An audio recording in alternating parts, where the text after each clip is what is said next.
good evening and welcome to ADI Ahmedabad. And we have the pleasure today of two modern day evangelists, I would say. These, one of them is, let's say, the archangel for starting something, and the other one is following as an apostle in his footsteps. And I also tend to get driven by and taken away by everything that I hear of the plans that the International Council for International Delphic Council has in plans. So I'd like to start by introducing you to Christian Kirsch and then Ramesh Prasanna. Christian, I would like you to briefly introduce yourself, tell us something about yourself, and then Ramesh, of course, and then we will proceed to the questions after that. Well, welcome everybody, and thank you for your interest, and a special greetings to the designer community, because they are more or less, to me, the key of beauty, because whatever we see nowadays and we hear runs to the screen of design. And I myself, I'm a crazy fellow. I don't believe in things cannot be done. People, you know the nice saying, everyone said it can't be done. Then someone came who didn't know and just did it. And we have more capacity within us as we believe. And I studied at first arts because my parents said, oh, he's such an artistic person. He can draw. And well, finally, I studied 3 years at a high school and felt when I finished, wow, now I am someone. Well, I recognized it's just the beginning of a long walk. And thereafter, I tried to make my living. And I recognized my tempo was slowing down because I couldn't make my living. And out of not being able to make my living, I took an emergency road and went into the finance. Never worked with finance before. And I went to a bank, and this has really happened like this. Just it shows you nothing is impossible. And ask, may I speak to the manager, please? And the cashier said, yes, please. Mr. Mason, client. And the manager waved me in and said, yes, sir, what can I do for you? I need a job. And they asked me, oh, and he asked me, you ever handled money before? Yes, sir, my purse. This was not so thrilling to him, but he laughed very much. He said, well, we need a teller. I said, you need what? A teller, a cashier. We train you 2 months, and then you have to start alone. You think you can catch it? Yes, sir. Okay, now tell me about you. Then I told him what I did so far, what I studied, that I served for my country in the German Air Force for 2 years, and so on and so forth. And he said, okay, tomorrow morning, 8 o'clock. And this was my beginning in the practical life, so to speak. I studied arts, and this is the practical life, the real life. And last but not least, I said I opened an office later on in finance advice and became sponsor of artists, because artists and art never left me. And I don't felt as an artist myself so much as create a forum for the artists to become better, because the main reason was I recognized in visiting art competition, in singing, in conducting, that the artists are mainly not European nature. They came from Asia, they came from America. And so I said, how come that our even traditions in music and compositions are performed by others because they are better, why they are better. And out of this thinking, I recognized, hey, something must be wrong with our education system. Because at the beginning, I thought, oh my God, what has been happened to my people here? Is it an up and down? You are capable to create something beautiful, times, centuries even, and then you slow down and you're not capable to creativity any longer. And I recognized it's not the creativity, it's digging, searching, allowing yourself to be drawn into something you love. Because if you do something you love, you can overcome the downs to reach the ups. Otherwise, there is no paradise on earth except you create it yourself. And so I created the International Delphic Council as platform at first for the beginning in music, composition, and painting, because I was closely related to painters. I organized exhibitions for them. I was in rehearsals with, and to be honest, I learned the most of my artists because they taught me the life behind the stage, behind the screen. What are the difficulties to overcome? And with this, I learned how a floor has to be created to give creativity a room and its space. And at the other hand, to be critical enough to become better. Don't be satisfied because you can carry a pencil from A to Z. This is not enough. You have to learn. You have to be curious to look around and sometimes to look from another angle in that direction. You always looked and saw no difference. And so I digged into the history of my country, the history of arts and culture. And last but not least, I said a floor needs to be created, a floor for the arts. What kind of floor could be the best? And I said, what examples do we have for international floors? Naturally, and I came to the Olympic Games and said, oh, how do they organize themselves? What was their history?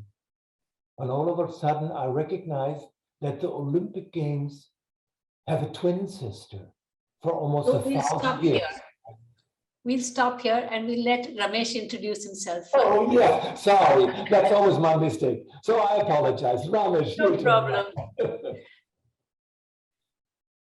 Ramesh, you'll have to unmute yourself. Hi, good evening to all of you. I am Ramesh Prasanna here. I live in Hyderabad, in our own country here. And I happen to be a cultural entrepreneur. And I discovered this lovely term because most of the works that I've done for the longest time, ever since I remember starting my professional life, has been very closely connected to cultural ecosystems. Could be anything to do with design. I ran a design company for some time. I ran a design company from a very commercial sensibility, not most of what you do. Many of you are very artistically inclined, and I very clearly demarcate, between extremely artistic and creative commercial. We've run something, and we've done a lot of work with that company. And then I've been with the visual arts. I've been a television producer, and I've done a lot of television around the world, especially in the South Asian region, in the East Asian region, and the West Asian region. That has been my forte. And I experimented a lot with various formats and various mediums and all of that. Prior to that, I had completed my graduation like most people do, pretty grudgingly, because I never believed that our education system actually afforded a window for people like us who wanted to think out of the box. We were very much restricted, but then just because you needed to have something with you, one went about doing, the regular rigmarole of going to college and things like that. But while I was in college, I'd already started being an entrepreneur. And today we use the word startup. I've possibly been doing that when I was in my teens. So this is how my life started. It's a first generation, entrepreneur. There's no background in my family of anybody having done any of this. So I have over a period of time, gone through this whole pace of going from corporate communication to media to design, and I'm in the culinary arts as well. We run a food company in Hyderabad, a very popular, successful brand here. Don't tell me it's the biryani one. No, we are into ready to cook foods basically. Okay. Yeah, so we do that now, and other than that, I'm also aggregating creative and artistic people to create cultural spaces like museums, for example. I work with the government of Uttar Pradesh in identifying to do work in places like Ayodhya and other places where we have a lot of historical, what you call that, edifices and a lot of historical spaces that one needs to curate and one needs to put together.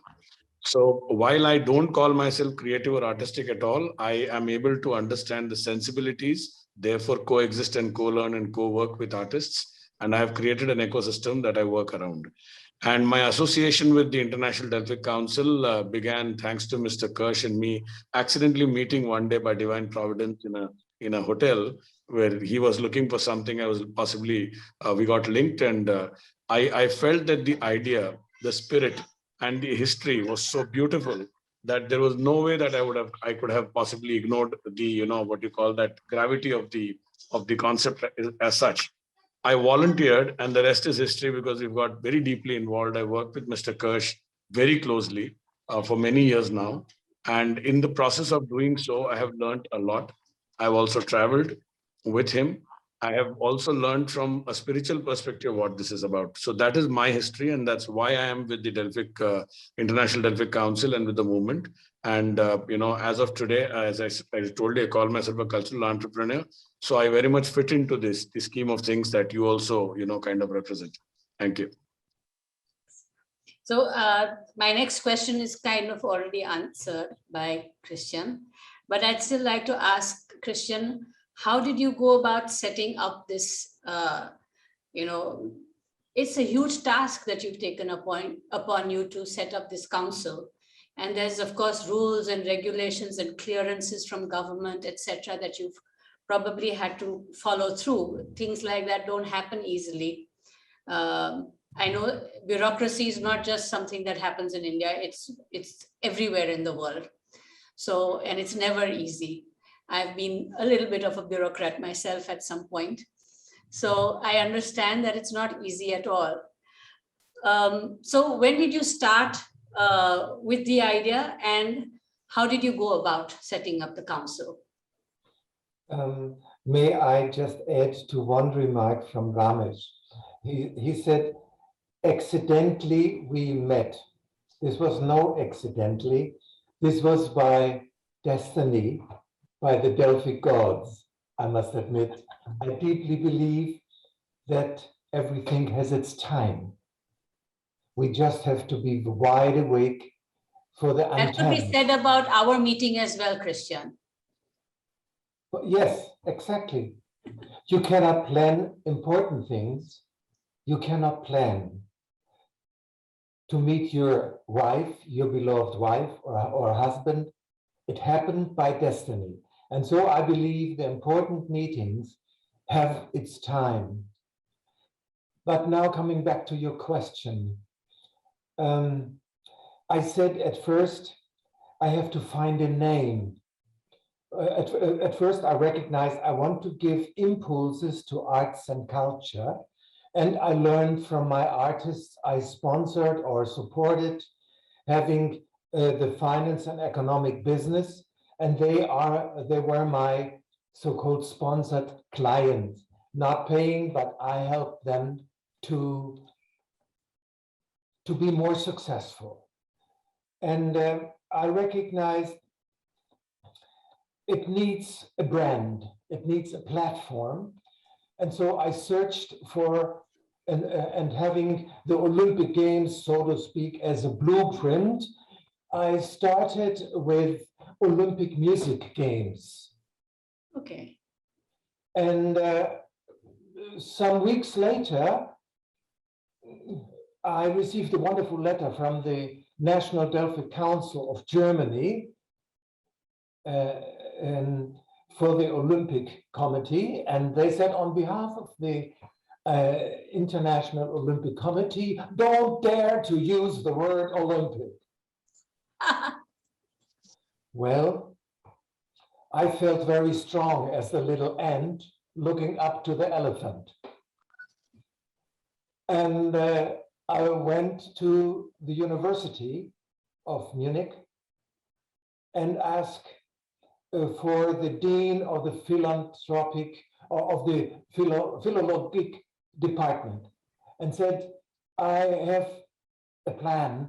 Can you help me? Can you guide me? I want to have as a floor, as a brand, Olympic music games, because it should be a flavor of games. And he said, tell me what you really want. And I told him what you just heard in parts. And then he said, what you're talking about has nothing to do with Olympia. This is Delphi. I said, Delphi? I must admit my knowledge about Delphi is rather limited. I know the Oracle of Delphi. I know it's in Greece, but this is it. And he said, in Delphi, and then he told me the competition of the arts to praise the gods in ancient times in Delphi, so, about 1,000 years, 1 year prior to the Olympic Games. And then he said to me, it's up to you what you choose as a name. And I thanked him for his advice and went home and had 2 sleepless days, changing all my documentations and hand typing for Delphic Games and International Delphic Council. But this was not, now it's done. It was the beginning, asking my artists what advice they could give me. And they said, well, we need a common floor. The difficulty in the arts is we are so scattered that we never developed a powerful platform for us as it's done with sports. In sports, everyone knows Olympic Games. And I said, this is the gift of a time to digest it.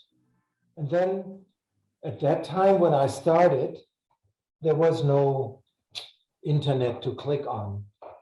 It was a matter of reading, learning, asking holes into the body of others who knows.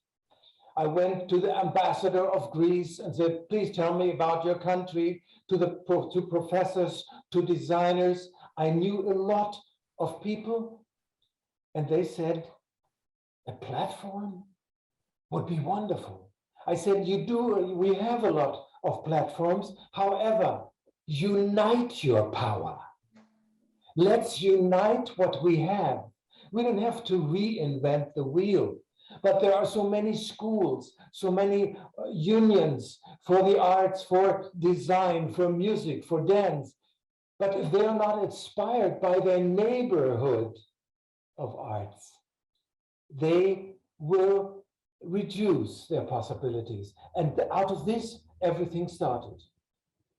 Because then I naturally said, oh, how do the logistic should be established? And so I start traveling because and thanks to my profession in finance, I was traveling throughout Africa, I was traveling in the United States. And so I had a feeling for the societies and learned. It was, let's say, several years of learning and asking a normal artist up to the Queen of Spain, living in Madrid as the wife of the king, but being of Greek origin. So I had no fear to ask the cultural center we have in our cities, even when they said we are just for Spanish culture or just for German culture, I asked all of them and made my notes. And out of this, I collected a system And this system grew. And now, for example, we had phases. We started with one National Delphic Council. I recognized what kind of mistakes you can do and learned because the art world is very diverse. And every artist, particularly teachers, are very proud of their uncomparable in their talents and in their teaching methods. And so I learned to respect and to unite and said, let's focus to that what we have in common and not so much towards what divides us.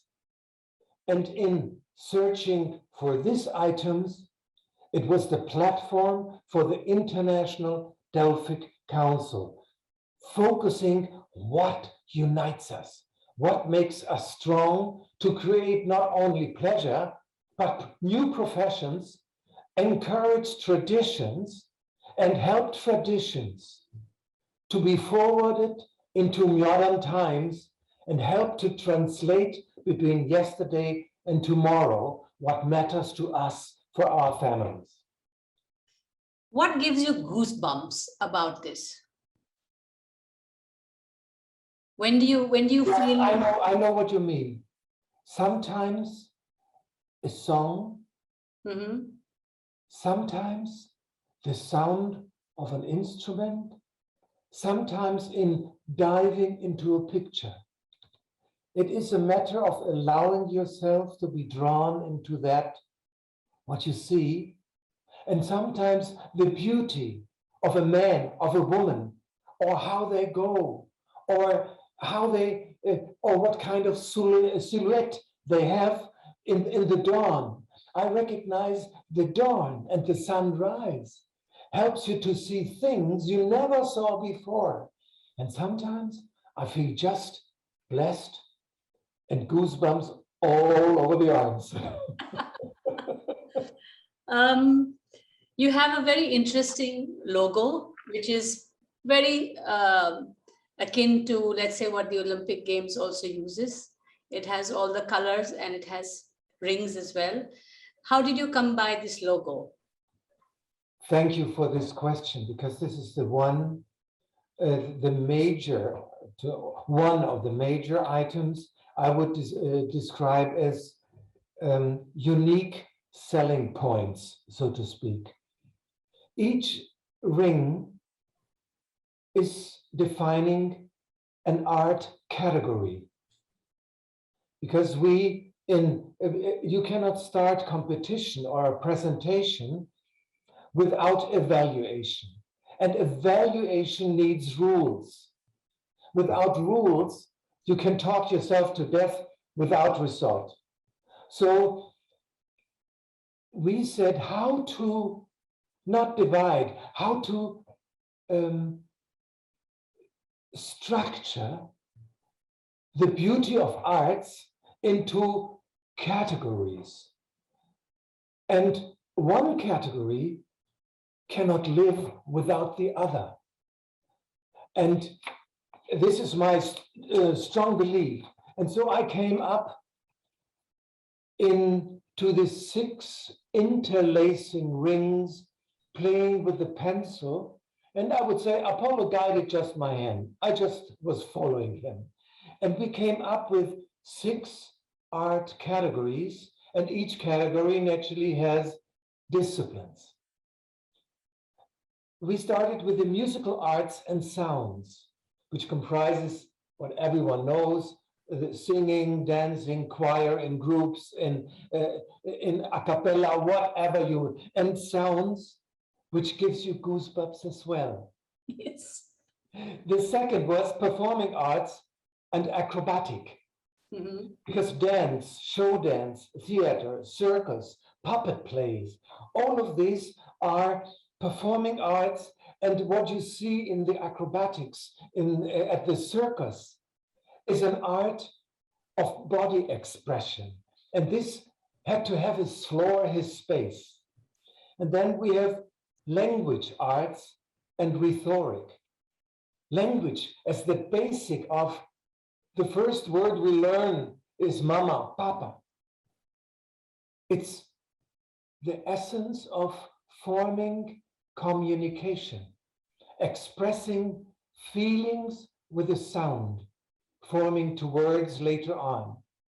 And if you have not the chance to learn your mother tongue perfectly, you will face hard times not to, let's say, to learn a foreign language. So you better stick to your mother tongue first, to its poetry, to its words, to its sounds. And sometimes we even have parallel, we had excursus.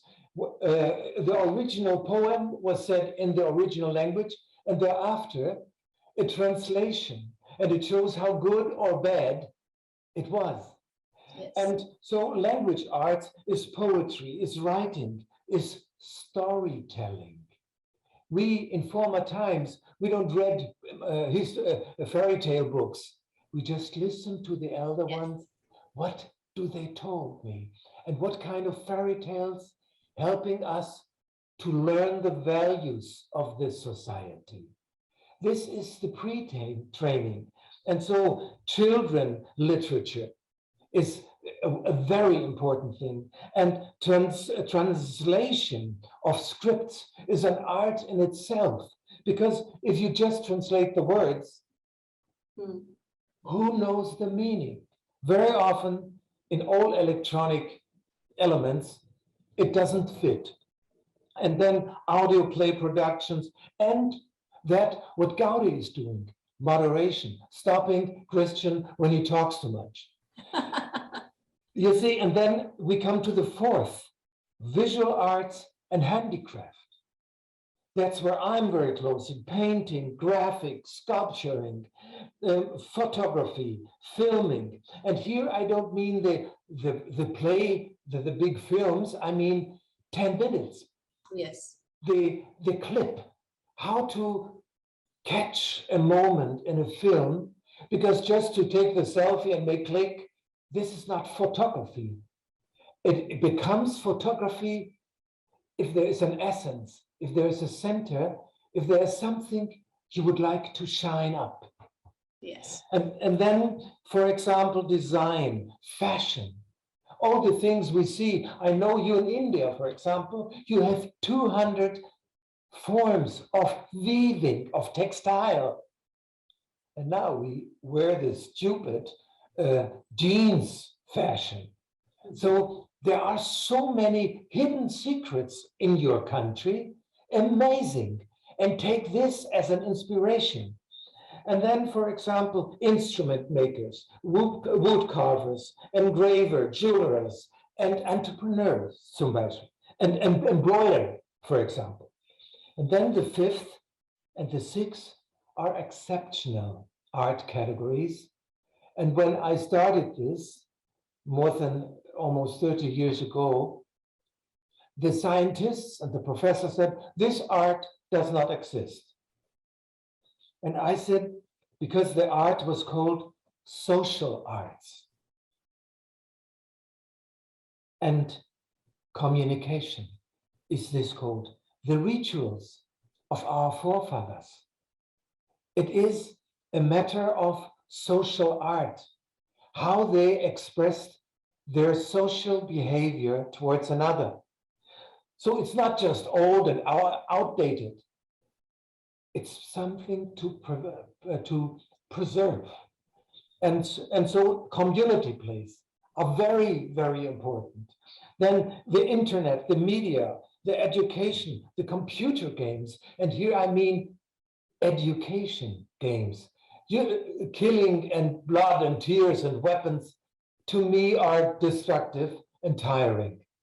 You can also design games which have an education feature and are focusing on education with fun, with pleasure, also with winners, but mainly no losers. Yes.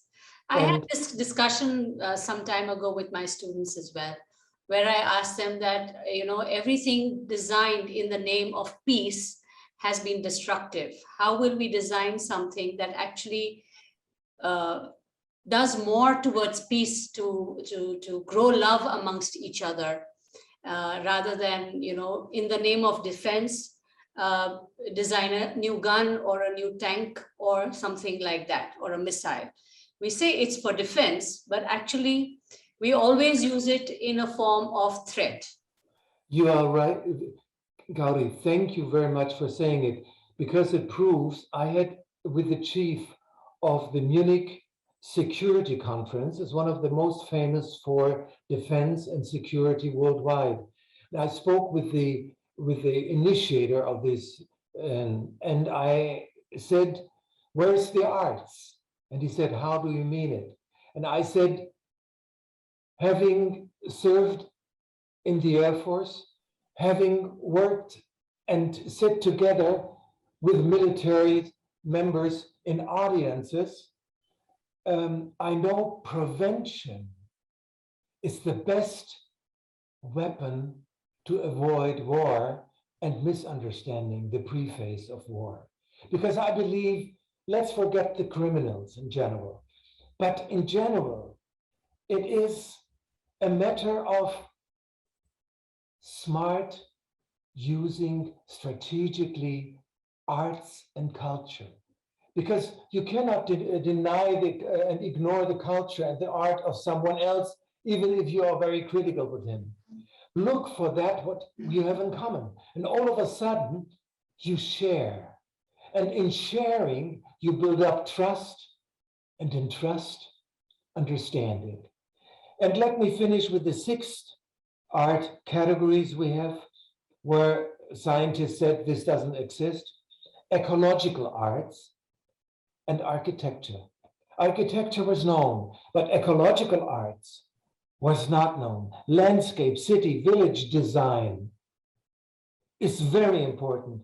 Preservation of nature, urban planning, then buildings, monuments, parks, playgrounds, to be designed, helped to teach the children and the adults to keep peace.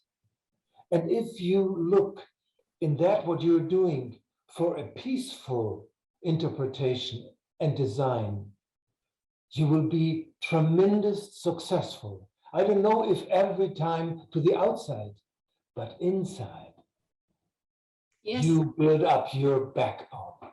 Thank you for listening. And this was rather long. I think it's very important what you said, especially about the last circles or the rings rather, is that today, if we see how stressed we are and how many mental illnesses are prevalent, it is very clearly this is because we are less and less creative. We are less using our mind and our hands, not for pleasurable things, but we are using them to worry about things and to think up ways of upping one another, I think. So it's very important to be creative, to have good sounds, good color.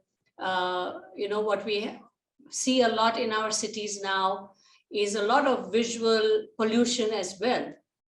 I'm not talking about the air quality, but the way constantly our eyes have to absorb so many things as we move.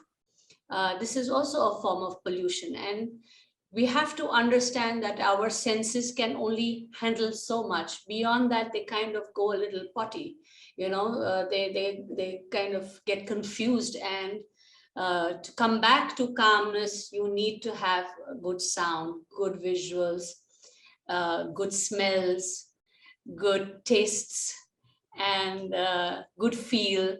So I always teach from the sensory point of view, and say that if all the senses are addressed correctly, then probably you will have something going right for you.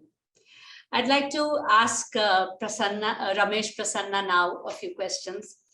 What you mentioned, how you got involved, that you bumped into Christian, and that it kind of moved you to join in. And I can completely understand that. I'm sure people here who are listening as well are feeling quite driven by his ideas. So how long have you been associated? You mentioned a couple of years. You're on mute. You'll have to unmute yourself. Well, I am well into 7 years. Okay. The 7 years and maybe about 3-4 years of intense work with Mr. Kirsch. When I say intense, it was day to day. Okay. Yeah. So, yeah, you were asking something. I've been around for 7 years now, yes. And what drove me is the passion, because we've all been, you know, all of us here in the audience also, most of you are designers, and you have the best sensibilities in terms of aesthetics, and you understand, like you rightly used the word visual pollution. You understand that, you know, bumping There into is also a lot of sound pollution nowadays. well, a lot of pollution of that sort, you know. Yeah. Yes. There's a lot of psychological pollution also. Yes. So we basically are, you know, what we always do in this world is we work in silos. We human beings are designed to work in silos because we believe we are the best, and which is one thing which I did not see in what Mr. Kirsch told me about. He said that all of us need to be together in this, and every art form is trans-disciplinary. So therefore, when I started, when I spoke with him, I could connect and relate to things that I had read before and things that I had seen before, and had things that I could relate to. For example, the Vishnu Dharmottara Purana I was mentioning to you the other day. And this one of my favorite quotes that I keep talking about is, you know, to be a good dancer, you need to understand music. You need to be sensitive to music. To be a good, to understand music, you need to understand poetry. And to understand poetry, you but need to know literature. And literature does not just happen. Literature happens with a lot of social, you know, conditionings and backdrops and a social milieu around you, or a cultural milieu around you. So everything boils down to where it all belongs to boils down to your cultural identity. It all begins from there, and these are all manifestations of that. So when he spoke about arts and cultures, initially when you hear it, a lot of people find it very vague. They say, what do you mean by arts and cultures? I mean, how do you present cultures? But what they forget is that the art form that they express, any of us as designers, you would know that your sensibilities are dictated by where you come from, how you think, what have you seen, what inspires you. And what inspires you in many cases is the culture that you come from. And in many cases, people have crossed over, possibly they do multiple things. So I think the thing that really inspired me when I sat with him for a coffee, very interesting, you know, conversation that we had. And the conversation, what consumed me was the passion with this man was animatedly speaking. And I could understand and I could feel that goosebumps, the word that he used some time back, is about the fact, imagine that you're talking about a Delphic Games, Olympic Games, you're talking about sports from all over the world, people showing their physical strength. And what about people showing their artistic, you know, abilities? And what about the fact that, you know, nobody is the best there. Everybody is good. Everybody is beautiful. It's a question of appreciating the differences and, in fact, learning to coexist and co-live with each other. And I think that is what I felt was the metaphor for peace, because peace happens only when two people have an understanding with each other. And I think arts creates that understanding. And which is when we go back to the word transdisciplinary. Because of the nature of the arts, you tend to live with each other, work with each other, and therefore co-create. And the moment you co-create, you are absolutely in that zone where you're peaceful. You just will not fight. You may have differences. Differences is rhetoric. I mean, you can have rhetoric. You can do tark vitark, like we call it in our language. And tark vitark kar sakte hain, but you don't get into fights. And I think that's what consumed me, and that's why I kind of got involved. And then, yeah, it's a journey since then. I'd like to ask Christian, what is the challenge to go out with the IDC globally? And then I'd like to ask Ramesh what are the challenges faced in India specifically? So globally and in India. And globally, it is, unfortunately, everyone underlines the importance of arts and culture. But most people, as Ramesh just rightly said, have no understanding what's really meant. Because if you ask 10 people about arts and culture, you get 20 different answers. Yeah. So every has his own background. And I thought to help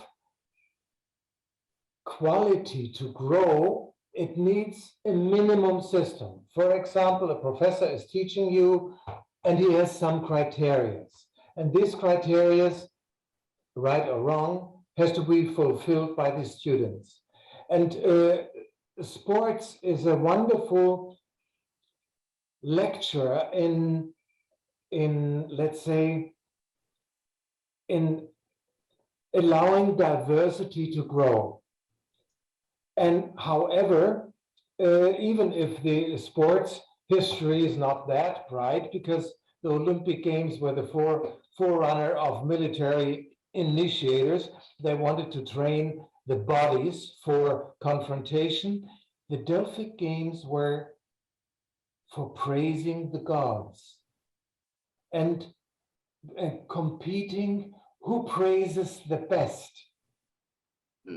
And all of a sudden, if you try to make it the best, you are among the praisers, and you are not.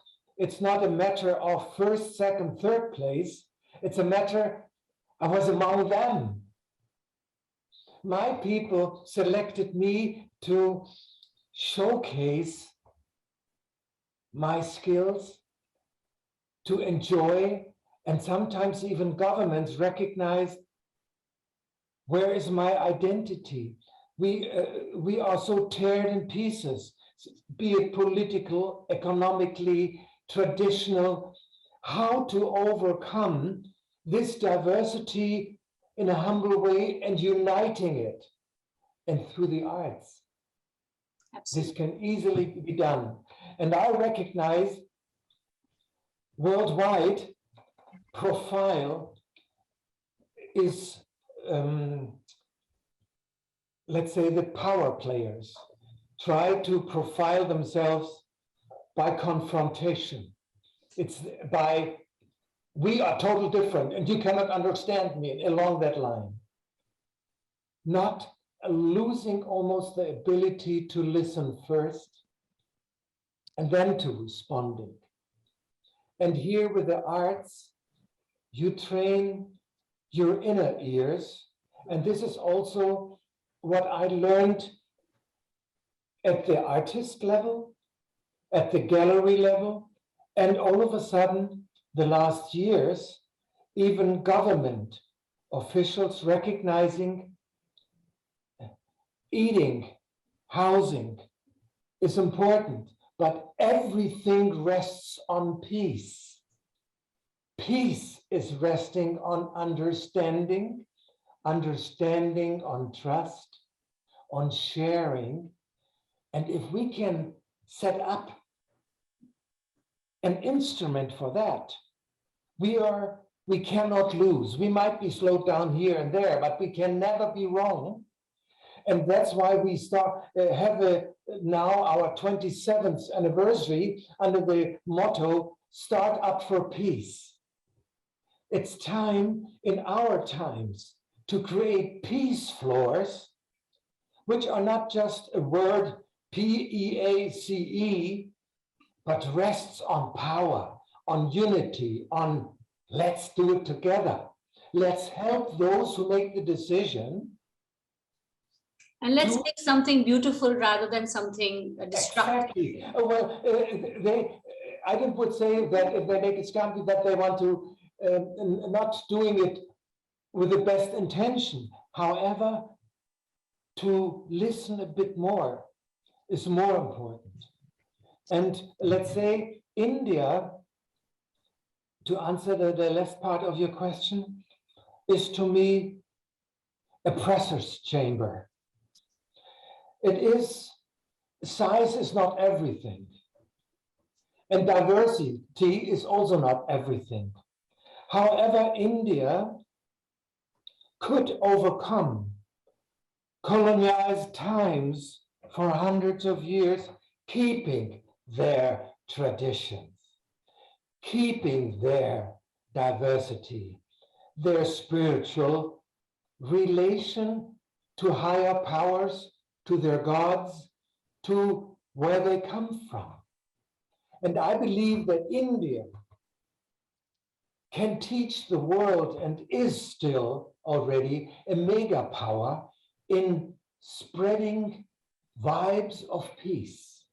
I deeply believe this because you are gifted by the religious diversity, and you are by numbers and by the history of your country spread throughout the world. So you learned from others, and most came back or remained in the country preserving what the forefathers have developed. And we're all resting on their achievements, right or wrong. And so India is, to me, let's say, a unique, outstanding, almost cosmos in itself. And the leading position for foreign affairs at the European Commission recently held a speech for the Foreign Affairs Department, the ambassadors in Germany or from Germany throughout the world. He said, well, I believe this saying is not so wrong, but Europe is considered very often as the past. The present is called America, but the future is Asia. That's true. I think all of us, all the continents are important in their own ways. Each one has something to offer. Exactly. We are very blinkered in our approach to how we look at the world. Ramesh, can you explain? And may I say, I learned a lot from Ramesh the last years and from India. Thank you. Yeah. So I wanted to ask Ramesh, what has been happening in these 7 years in India? I'll just be very specific, and I'll take the liberty of adding to what Mr. Kirsch was speaking. The challenge globally, other than the optics that we have, has been that different countries have different agendas in terms of geopolitical agendas. And what people don't understand or realize is arts can be an enabler rather than be an impediment. And they generally consider possibly, other forms of mediation as an important mediation tool, but not arts and cultures, except for a few countries which have been sensible enough to do that. And these countries have actually honed their art forms to make sure that they speak for the countries rather than the, military power or sports or whatever else speaks. One of the things that I have always seen that Mr. Kirsch has made a lot of effort over the last many, it's been 2.5 decades plus. One of the things I've seen is that we are able to bring people together. But again, the same thing as I told you earlier, human beings love to work in silos. This is a challenge when you work, globally, is to bring everybody on one page in terms of a certain policy. You have to be independent, you have to be free, you have to be who you are, you should go with your cultural identity, you should have the freedom to do what you want, but there also has to be a certain uniformity in the manner that you approach a movement. That's been a challenge for Mr. Kirsch, which is he's been successfully straddling and possibly pulling along for a long time. All the games are a testimony to it, that you have had successful games, you had a lot of people coming and all of that, but what after the games and what before the games? So this is a question that one is still addressing to, and I think IDC is coming to that. Coming back to the question that you asked me specifically, what are the challenges in India? To be very honest with you, a political system has failed us in terms of, I'm not being critical, I'm not an anti-establishment guy. All I'm saying is that sensibilities are lacking. People who have sensibilities for art and culture should ideally be handling those portfolios. And this is exactly what is missing. So you have, again, there is an agenda, and these agendas, as we have been seeing, keeps changing as ideologies keep changing.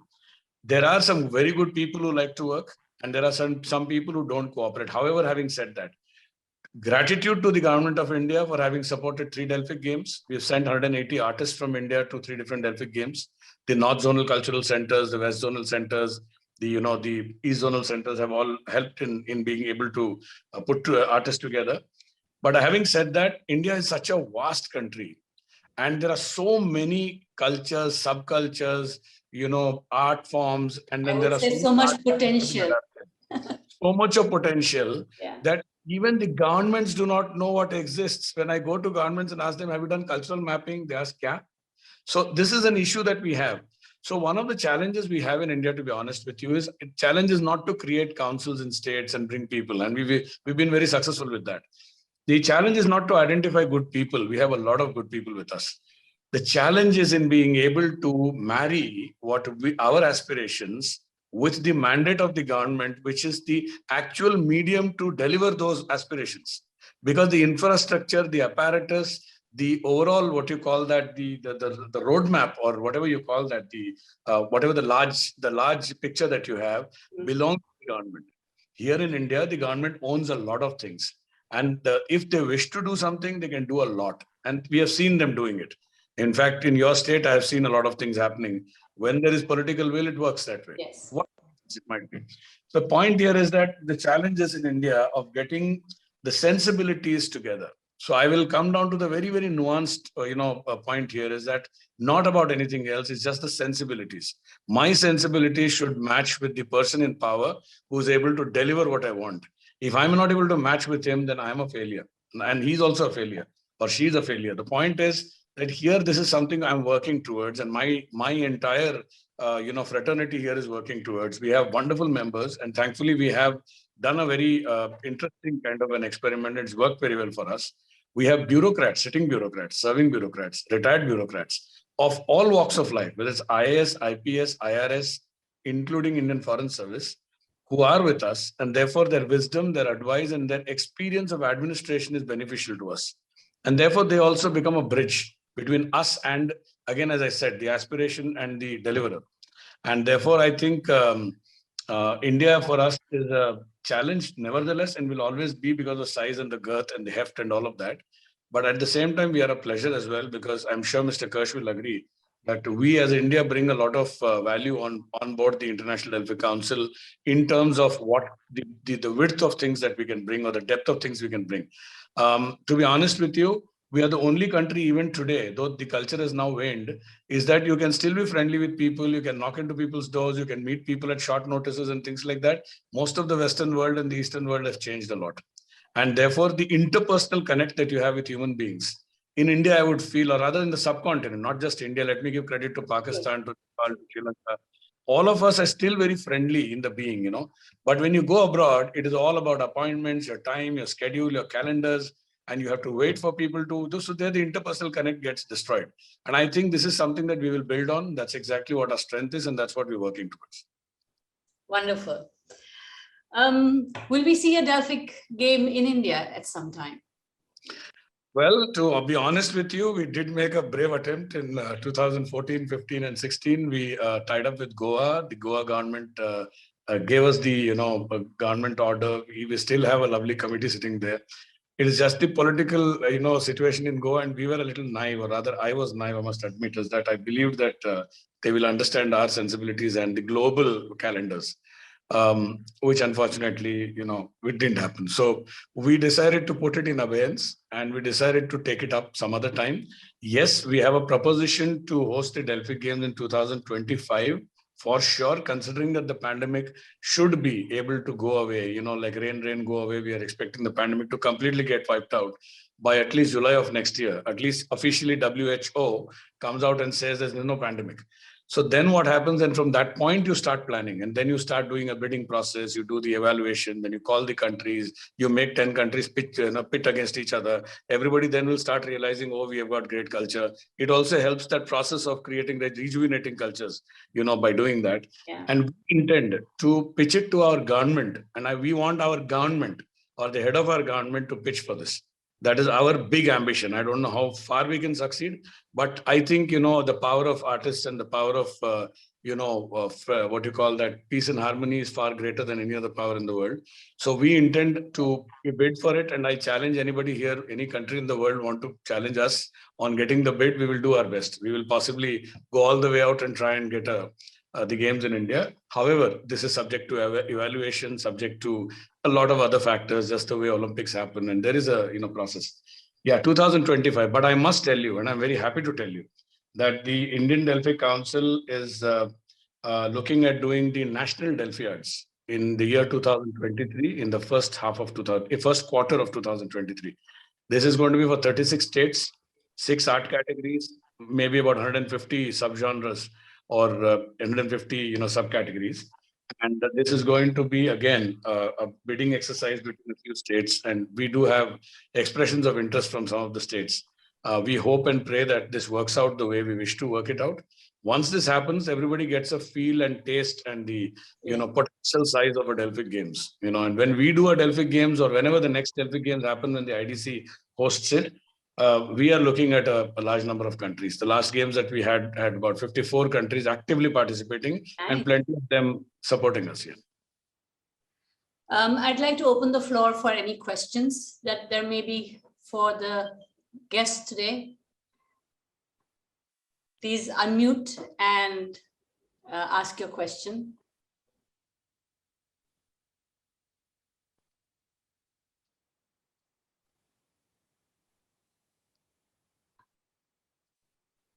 Is everybody still here? I'm sure they are.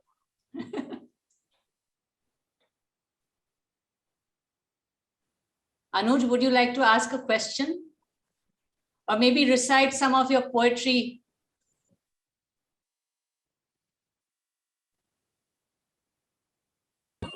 Hello. Yes, Anuj. Did you say something to me? Yes, I did. I said, would you like to add by reciting one of your poems? Yeah, sure. I'm just in a in a bar though, but I will still go ahead and recite. I just hope that everybody around there understands. Which one do I go for? Like what kind? Something about peace? Let me just tell what I heard from Kirsch and Prasanna. Like the main thing that came out is the idea of bringing people together, and I think that's fantastic. It's just then you have to leave it on the world to conspire and what happens after that. So getting people together is the key, and once that happens, everything happens on its own, because people are creative, people are genuinely good people across the world. It just have to get people together, and then everything happens. So I do get the message, and I hope that we as ADI also can do that efficiently. We are very young, but hopefully one day we will reach the level of Delphic Council itself, where we can make it big and make it international, rather than just of course India itself is so big that if we can just look at India itself and work towards bringing people together, and in any ways, if ADI can look at organizing Delphic Council together, games together, and we can support, then it'll be fantastic. That was my initial idea also, Anuj, to get to speak with the IDC, that we understand the level of the work that is ahead of ADI as well. Ramesh wants to say something. Yeah, I mean, I'll be extremely delighted to actually also organize, much before that, organize anything connected to design as a national initiative. And we have 25 state members with us. So we have 25 states with us, and we have a lot of members. And we can certainly do it as a national initiative supported by all the states. This is something we can look at. And I personally think, introducing children to the concept of aesthetic, the concept of design, the concept of public art, or anything that you bump into art at every place. If one can design something of that sort, I'm telling you, there are millions of children who will be more than happy doing it. And children usually, end up, getting wasted as they grow older. Whoever even are design-friendly, or people who have the aesthetic sense, eventually end up doing other things other than this. So I think if you can take that initiative, as the Indian Delphic Council and the League of States that we have, we'll be very happy to support that initiative and power it with our infrastructure and our people and all of that. It can work that when you can be the curators for it. Wonderful. Anybody else? We should combine. Yeah. Yeah. Surely we should combine there. Yeah.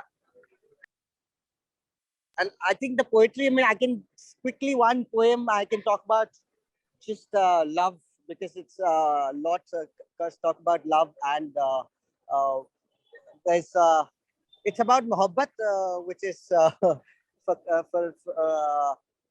कि फिर से मोहब्बत करने का एक इशारा दे दे, नजरों में नजर पकड़ने का वो एक नजरिया दे दे, कि उड़ती हुई परियों का वो एक मंजर दे दे, या लौटते मछुआरों के समंदर का वो किनारा दे दे, बरसों के बाद लाए जो खत वो डाकिया दे दे, या होली के गुलाल से सना मेरा बचपन का वो कुर्ता दे दे, दोबारा खता करने का एक बहाना दे दे, फिर से मोहब्बत करने का एक इशारा दे दे. That's a very short poem, but I hope Gauri will translate it to Kirsch later. Yes. I'll do that for you. Thank you guys for accepting the invitation and giving your time. And I'm sure there are more questions coming your way. No, I must tell you, Anuj, something that you need to know since we are on this forum today. You've always been on my wish list for something that we've always thought about in India. And maybe sure, we are going to be calling on you for sure. I'm happy to do anything that you guys want. Just that brief meeting made me realize that there's so much that can be done and we can go back to doing things which we've never, a lot of people don't practice. Yeah, thank you so much. Any more questions? Because we are running out of time now.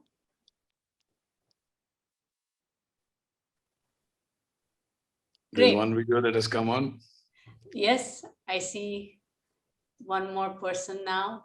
Maybe everybody can switch on their cameras for a bit so we can take a group picture. Can you hear me, Gauri? That's yes, lovely. we can.